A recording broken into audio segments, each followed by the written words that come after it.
A terceira fase da Copa do Brasil começou e tivemos jogaços com muitos gols. Tivemos times que brilharam e decepcionaram no vídeo de hoje. Destaques pro América Mineiro, que ganhou por 3-0 do CSA. O Atlético Mineiro, que teve uma noite brilhante e ganhou por 3-0 sobre o Brasiliense. E o Atlético Paranaense goleou o Tocantinópolis por 5-2. Confira os resultados do jogo de ida da terceira fase da Copa do Brasil. Sejam bem-vindos ao canal Pátria Amada. O meu nome é Léo, e esse canal fala sobre tudo o que acontece no futebol brasileiro e na nossa seleção brasileira. Além de histórias, curiosidades e lances, iremos mostrar tudo o que é relacionado ao futebol, o nosso amor. Antes de tudo, peço a inscrição para que o meu canal consiga crescer e chegar a mais torcedores de todo o Brasil.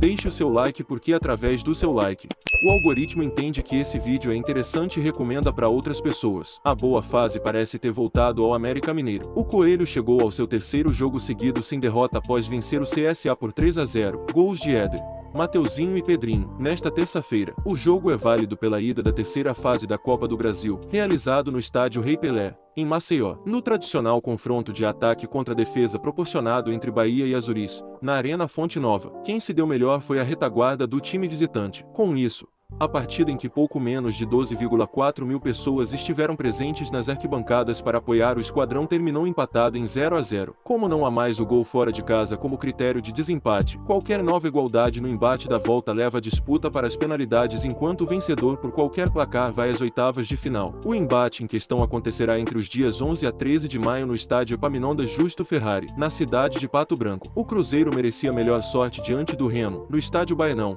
em Belém, mas como errou muito mais do que o acertou, o time celeste foi castigado com uma virada. A derrota por 2-1, com gols de Rodolfo, William Oliveira, Contra, e Felipe Daniel, está diretamente ligada aos vacilos do time mineiro do que propriamente aos méritos do Leão. É verdade que o time local foi valente e correu bastante, mas contou com uma boa dose de sorte proporcionada pelos erros do Cruzeiro e também da arbitragem. Apesar do acúmulo de erros individuais, a Raposa tem todo o direito de se queixar da falta do VAR nesta etapa da Copa do Brasil. Com o auxílio de vídeo, ficaria fácil para o árbitro constatar que houve falta em William Oliveira no lance em que ele fez o gol contra e no impedimento duplo na jogada do segundo gol do Remo. Se você foi ao Maracanã para ajudar o time, espera pelo menos um jogo bom ou razoável. É o mínimo. Mas o primeiro tempo de Fluminense e Vila Nova foi difícil demais e a torcida tricolor não perdoou. Foram muitas vaias depois do primeiro gol do visitante. A noite só não foi tão ruim porque saíram os gols da virada, mas a torcida do Fluminense não ficou satisfeita. Gols de Ganso,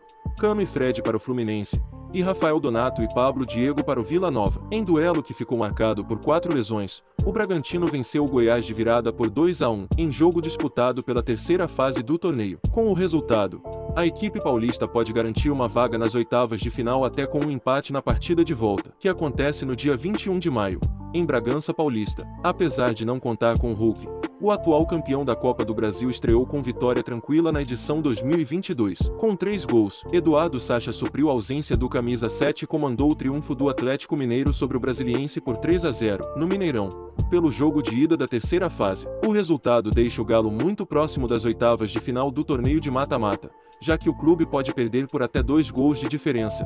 Ainda assim, estará classificado. O duelo da volta está marcado para 22 de maio, no Distrito Federal. Já o Brasiliense terá de vencer por 4 gols de diferença para se classificar, ou então por 3 gols a mais para levar a decisão da vaga para a disputa de pênaltis. Fazendo sua estreia, o Fortaleza recebeu o Vitória na primeira partida válida pela terceira fase, na noite de quarta-feira, na Arena Castelão, e se deu bem. Ainda na primeira etapa, Silvio Romero deixou sua marca 2 vezes, com Moisés fazendo mais um para o tricolor do PC na etapa final, fechando o placar de 3-0. Com o resultado, a equipe treinada por Juan Pablo Vojvoda poderá jogar por uma derrota por até 2 gols de diferença, ou até mesmo por qualquer empate que avançará às oitavas da competição. Alívio da torcida do Fortaleza, que viu a equipe se recuperar quebrando uma sequência de 4 partidas sem triunfar. Jogando fora de casa, o Atlético Paranaense passou por um susto, mas goleou o Tocantinópolis e abriu uma excelente vantagem. A equipe paranaense chegou a fazer 2-0, mas levou o empate no começo do segundo tempo. Entretanto,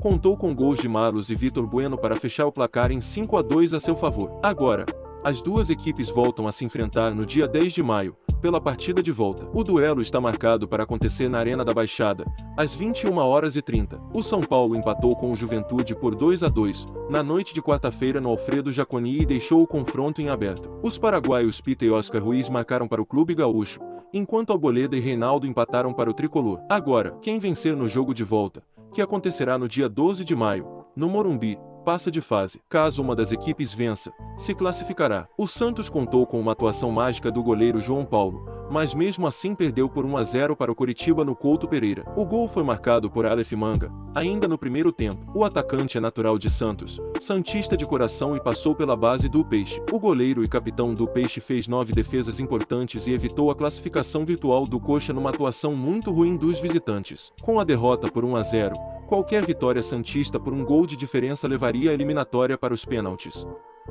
O Santos avança se vencer por 2 gols de diferença no dia 12 de maio. O Corinthians estreou com empate na Copa do Brasil, diante da modesta Portuguesa, do Rio de Janeiro. Os reservas do Alvinegro não conseguiram apresentar um grande futebol no estádio do Café em Londrina e ficaram 1-1. O jogo de volta, que decidirá o classificado para a fase oitavas de final do torneio mata-mata, acontece no dia 11 de maio, na Neoquímica Arena, no estádio Soares de Azevedo, em Muriaé, Minas Gerais. Em jogo válido pela partida de ida da Copa do Brasil, o Ceará venceu o Tombense pelo placar de 2-0 e abriu boa vantagem para o confronto da volta no Castelão, dia 11 de maio. Vina foi o artilheiro da partida marcando um gol em cada tempo, sendo o primeiro em cobrança de falta e o segundo em bela conclusão dentro da área do Gavião. Em noite artilheira do zagueiro Cano, o Botafogo estreou na Copa do Brasil com vitória sobre o Ceilândia, abrindo vantagem na luta por vaga nas oitavas de final. A equipe alvinegra dominou a partida no Mané Garrincha, em Brasília, e confirmou o favoritismo com o triunfo por 3-0, com 2 gols do camisa 4 e 1 de Lucas Piazon, que fez o primeiro pelo clube. Os comandados de Luiz Castro ainda tiveram chance de ampliar, mas pararam na trave, 2 vezes, e no travessão. A partida de volta acontece em 12 de maio, no Newton Santos, no Rio de Janeiro. Não há gol qualificado como critério de desempate. O duelo regional entre Atlético Goianiense e Cuiabá terminou empatado por 1-1 nesta quinta-feira. Jogando em casa, o Dragão saiu na frente já no segundo tempo, mas viu os visitantes buscarem o gol de empate já nos minutos finais. Com isso, o jogo da volta, que está marcado para dia 11 de maio, fica em aberto. Se vocês gostaram do vídeo hoje, peço para que deixem o seu like e se inscrevem no canal. Isso é de grande importância, pois o meu objetivo é crescer e fazer o máximo de conteúdos para esses amantes de futebol. Então peço para que se inscrevam, compartilhe para todos e deixe o seu comentário. Quero ter uma conexão melhor com cada inscrito. Um forte abraço, fiquem com Deus, e até o próximo vídeo.